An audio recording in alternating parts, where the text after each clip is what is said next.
Aujourd'hui, le système éducatif est mis à mal par la crise que nous traversons. Sachant qu'il était déjà bien fragilisé et rendu inéquitable par des années de sous-investissement, de négligence, voire d'abandon. Il importe de promouvoir concrètement chaque espace au sein duquel les valeurs peuvent être protégées et nourries. L'école en est le premier, car l'éducation est un droit absolu dont l'enfant doit bénéficier dès sa venue au monde. Il y a tellement eu d'initiatives citoyennes visant à relever le défi posé par un système éducatif en décadence. Mais toutes ont été systématiquement ignorées par le système, trop occupé à ses petites affaires et ne voulant surtout pas se trouver concurrencé ou questionné par des talents éduqués. Le drame et l'indignité sont complets lorsque l'école ne répond plus aux besoins du marché en général et à celui de l'emploi en particulier.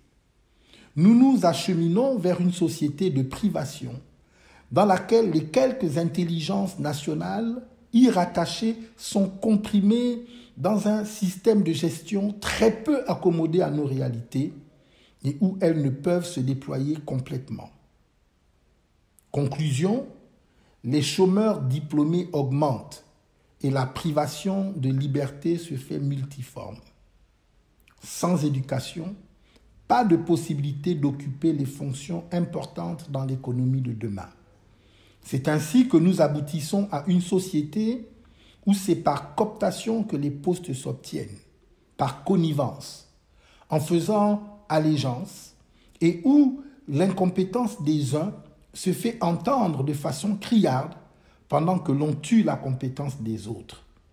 Jamais par mérite, talent, compétence, ou même reconnaissance de l'individu capable d'être une valeur ajoutée pour relever un système complètement à nu. Aujourd'hui, l'heure est venue de dire non à ce qui semblait hier être une fatalité. Le temps est venu d'embrasser le futur glorieux auquel nous sommes destinés tant individuellement que collectivement. Le système se nourrit lui-même de ses faiblesses. Il se reproduit lui-même.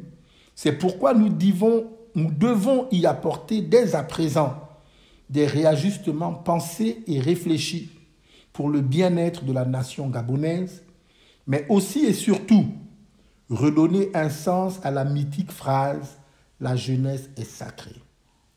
Cela n'a l'air de rien quand on le dit comme ça, mais la jeunesse d'aujourd'hui est véritablement la relève de demain. Il ne tient qu'à nous qui sommes là aujourd'hui de lui offrir l'environnement adéquat pour son développement. Je suis Mike Joktan. Que Dieu bénisse le Gabon.